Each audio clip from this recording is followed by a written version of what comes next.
תספרי קצת איך למדת.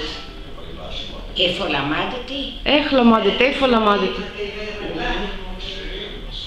למדתי בצרפת.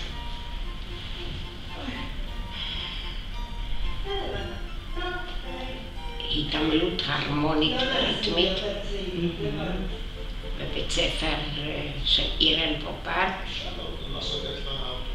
אחר כך באתי ארצה ופה עבדתי בבתי ספר.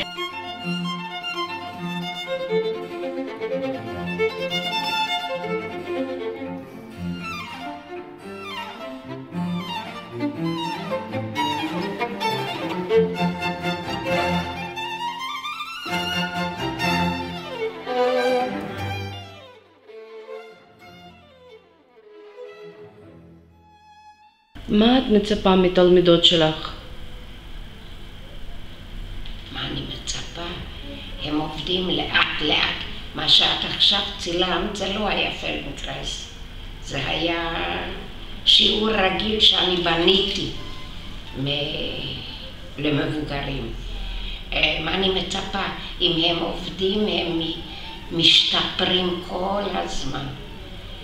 ואני עובדת לא על חלק אחד של הגוף, כל שיעור, אלא אני עובדת על כמה חלקים, כדי שזה יהיה יותר מעניין, והם מרגישים, הם בעצמם משתפרים.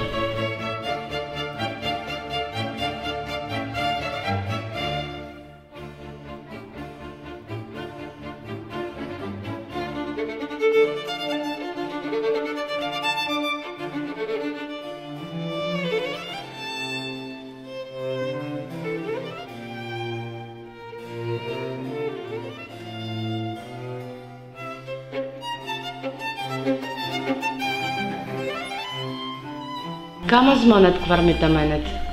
אצל לאה? כן. אולי 10 שנים, לא? משהו כזה.